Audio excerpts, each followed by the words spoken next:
One thing that is constant is, I think, the customer problem and focusing on the customer problem. Looking back at your career, what is something that was pivotal or trajectory changing that you would want young professionals like me to know? One decision that completely changed.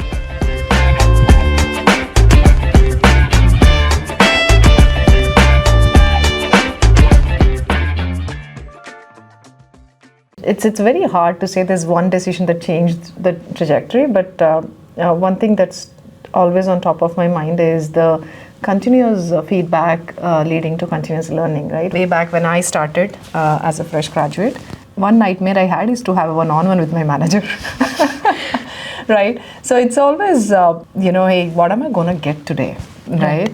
And it's always nervous because you can definitely hear something that's not working well, right? True. And I used to find ways to avoid that. And, it's hard to always avoid. You have to end of the day get to it.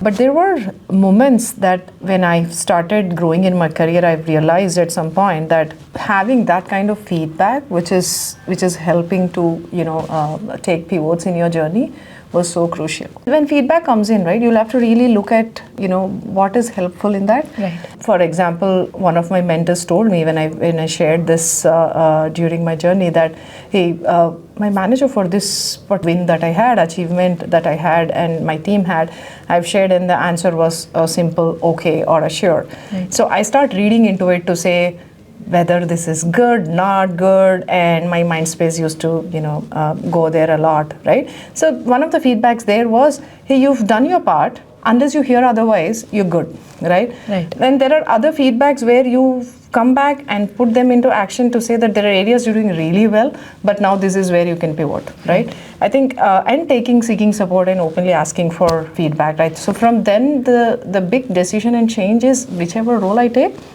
I ensure that I seek feedback. Right. While I understand the expectations of the role and reiterate in the conversations, I make sure I seek for feedback so that I'm really on the same page and I understand what I understand is the same my manager or the team understands. So that's been super helpful for me. Right. So I think that is great because feedback is so important.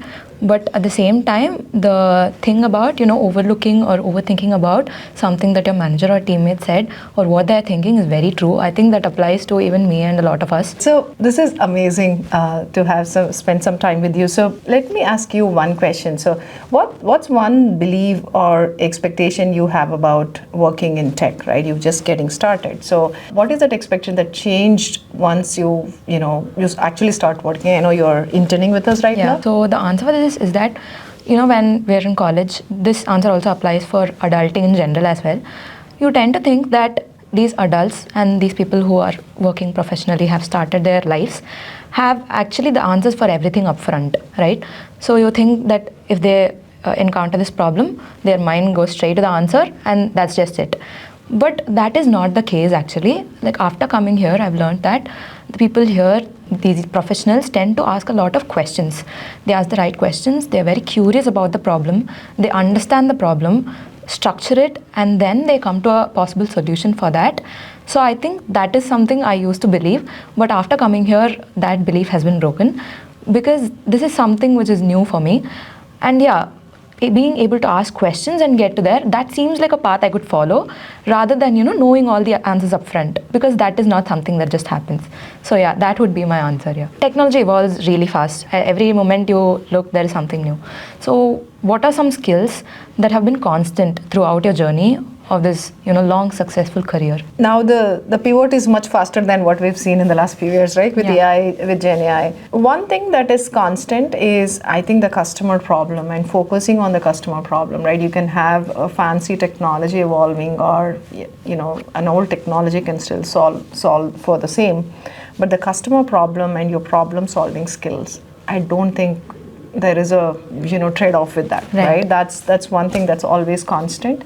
And it helped me to stay focused on the customer problem, right? And one of the things that I've seen Intuit embraces culture itself is, being very, very obsessed about the customer and coming together to kind of solve for the customer problem overemphasizing on the technology. Of course, we have to accelerate, we have to bring in velocity. So what we do is definitely leveraging the best of the technology available, but focusing on the customer problem and the problem solving skills that you can enhance for yourself is super critical. With agentic AI and Gen AI technologies that we are trying to embrace right now, it should give you a lot of bandwidth and mindset for you to be, mind space for you to be able to focus a lot more on the customer problem and do it in the right way. Right. Yeah, that's a great answer, I think. That is so true. I think I've always observed how involved people are in knowing what is the problem that the customer is facing and trying to solve that. What excites you the most about the future of work and technology? And if there is one thing that makes you nervous, what's that? So the thing which is exciting is that I get to work with a lot of amazing people and collaborate with them. And every time when I'm in a meeting, I'm just fascinated and in awe by the ideas that they bring to the table. And I think with time, I should also be able to think like that. And yeah, that is something which is very exciting. And I think being able to impact customers and people in general in a way such that it makes their life easier. In college or you get to code, but you never get to solve these actual problems. Maybe opportunities are bigger now, but yeah, the truth is when you enter a workspace like Intuit, you get to solve these problems and see that impact happening. So I think that responsibility, that is actually a very exciting thing, and I get to learn a lot from my colleagues as well. So that is something which is something I look forward to as well. And something that makes me nervous is that I think in college you have the structure and for a problem you have this one solution, but here it's more of an open-ended problem solving, which might be intimidating at first, because see, you don't make a solution and then it's one and done. That is not the case here. You have to think about the long term. You have to think if the code you're doing is scalable, if it's durable, and if it can be used down the line. So I think that might seem intimidating at first, but I'm hoping I'll be able to adapt into that and think about that as well, and contribute in general. I think you're nervous for the right reasons, and I think if you are thinking about a solution in the broader aspects of how I can scale, how I can really solve the customer problem here, and how the customer problem also is going to evolve, because customer problem that we are trying to solve today is not going to stay constant. Yeah, it's going to evolve. So I think you're nervous for the right reason, and we are all here to help you. So yeah, this is a lot. Amazing.